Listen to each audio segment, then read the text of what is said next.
Hi, welcome to Ed Foodie. One of our favorite fast food places that we like to go to is Charlie's Philly Cheesesteak. So I'm going to attempt to make a good Philly cheesesteak today. So let's get started. I've got 2 tablespoons of butter that I'm heating up here in the pan. When I saute onions and I want them like real soft and caramelized, I like to use butter rather than oil, but you could use oil if you want. All right, to flavor this oil a little bit, I've got about 3 cloves of garlic that I've roughly chopped. We'll heat this garlic for about 2 minutes just to get this nice flavor all in the butter. All right, we'll add our onion. I took about a half of an onion and just sliced it. And we're going to cook this for probably a good 4 to 5 minutes. We want these onions real soft. If you see your garlic or your onion starting to brown too quick, go ahead and turn the burner down. Mine's at medium low. Okay, now we can add, I've got 1 green bell pepper that I've just cut into nice thick slices. And we'll go ahead and saute these also for about 3 minutes. So that'll make these soft and the onions will be really nice. For the last part of our vegetables, I had it's about 4 ounces of white mushrooms, and I've sliced them fairly thick because these mushrooms are going to cook down to almost nothing. So we'll continue to saute these until you get your bell pepper especially nice and soft, and your onions as well. So actually I put the mushrooms in here for another 3 minutes. Things are starting to look pretty good here. So what I'm going to do with this skillet, this is the large skillet by the way, I'm going to put it on the back burner here, put it on low. We'll cover it and we'll move it to the back burner. That way it'll keep it warm and it'll also continue to soften up those peppers and onions. What I've got here is a beef ribeye. It's about 1 pound. I don't know if we're going to use this much. We'll cook up the whole thing and we can have extra sandwiches later.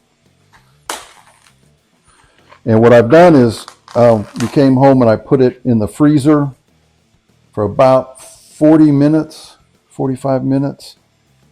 I want it like half frozen because it's a lot easier to slice.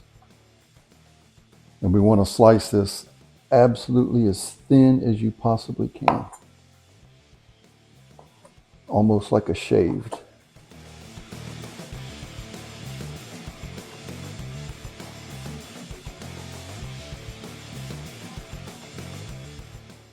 You can pull away some of those fatty pieces.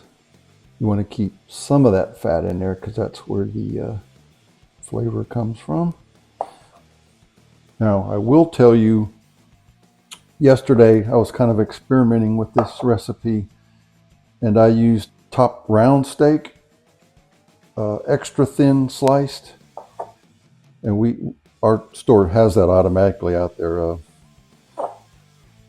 It's almost shaved, and it actually turned out really good, I thought. The only difference is the flavor of the meat. I think this is going to be a lot better and more like what you would get at a Charlie's or a good Philly cheesesteak shop. Okay, that's going to be enough. This is maybe 3/4 of a pound. And what I also did with that round steak was I put in a little bit of soy sauce and tried to pound it a little bit, get it nice and tenderized. And it actually, turned out really good. All right, let's go.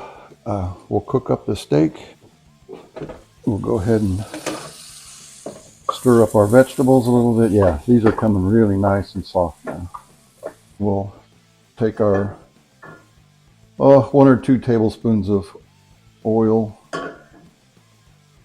on a medium heat.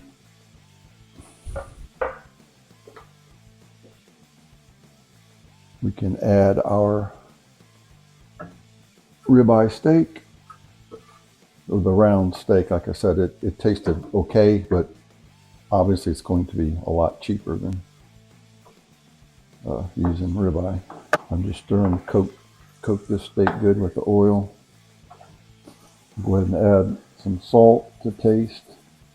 So we're just going to saute this up until all the pink is gone. Our ribeye is ready. So now we can mix the ribeye into the vegetables. We'll mix these up real good until everything is evenly mixed. Since I'm making 2 sandwiches, I'm going to divide our mixture in half. While we get our rolls ready, we'll cover our meat, turn the burner down to low, and just to keep it warm. I bought some packaged rolls from our local grocery store. They're called submarine rolls. Up north, you may call them hoagie rolls. So I'm going to put them in our toaster oven here, put it on bake, and maybe bake it between 7 and 10 minutes. We have about 3 minutes before the rolls are finished. So now we can add our provolone cheese. Just put whatever you like. If you like a lot, you can put 2 or 3 slices. I'm putting about 1.5 slices for each sandwich. You could also use mozzarella if you want. Mozzarella maybe is a little bit stringier and sloppier, but I like the taste of provolone. We're going to cover this now, kind of steam that cheese where it's nice and melty. Our bread is nice and hot, so let's go ahead and assemble our Philly cheesesteak sandwiches. First, we'll cut it lengthwise. You want to cut it almost all the way through, but not quite. You want to be able to fold that open, kind of like a hot dog bun.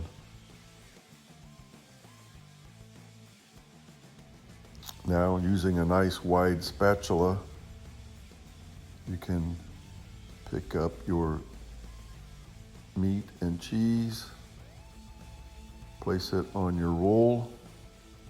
Of course, that cheese is a little bit messy, but that's okay. Wow, doesn't that look good? Now we can do our final toppings, but I also forgot to put on our garlic mayonnaise. I don't like a whole lot of mayonnaise on mine, so I'm just gonna put a little spoonful here and put it on top of the bun. Of course, you should have done that first, but this will be fine. Now, I like tomatoes on mine, so we'll put a few sliced tomatoes and some shredded lettuce as well.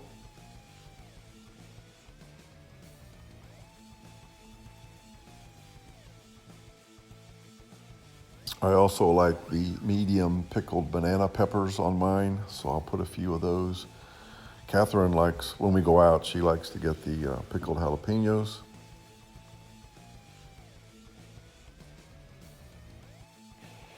So here's our finished product. Doesn't that look really good? Eddie foodie. How is it like cheese? Copycat. Philly cheesecake. Philly cheesesteak. Philly cheesesteak. Philly cheesesteak. Okay, I'll try.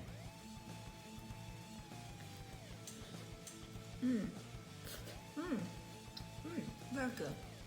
All right. So I made one yesterday with the round steak. This is with the ribeye. So it's messy.